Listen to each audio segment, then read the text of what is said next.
Nicole Scott here for Mobile Geeks, and here I'm taking a look at the ASUS ZenFone 4. This is a 5.5-inch device. Now it's different from the Pro because it has the IPS Plus display. It's got the Snapdragon 660 and 630 processor with 4 gigs or 6 gigs of RAM.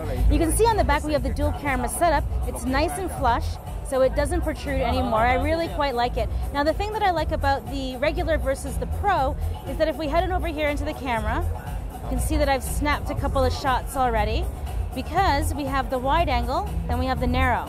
So you can see how that changes the focus, right?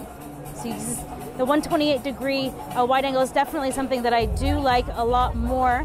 I'm using it on the G6 quite a bit, and it's definitely, I prefer it over the zoom lens on the iPhone or some others. So you can see it right there, a little narrower.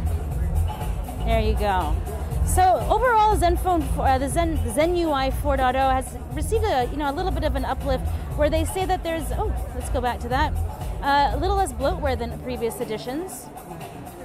And if we head into the notification panel, it looks very familiar. All of these should be getting an Android O update when that becomes available. I mean, we still don't know the name, and the Pixel still doesn't have it, so I guess we can just wait on to see when everyone else is going to get it. But a more interesting news from the ASUS press conference is that the ZenFone 3 line is actually going to be getting the Android O update, which is always good to hear.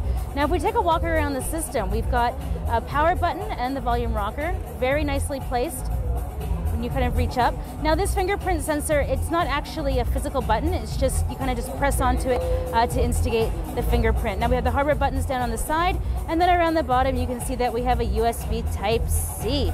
That is a headphone jack there, which I always love to see because some phones these days aren't coming with headphone jacks.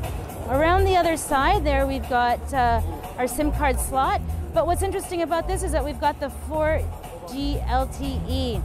And then around the top, we just have the 2 antenna bands that are just placed right there. So again, we have the nice flush dual camera setup. And then on the ZenFone 4, this is the wide angle lens.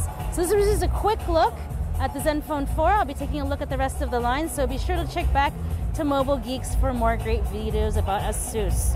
Nicole Scott here for Mobile Geeks.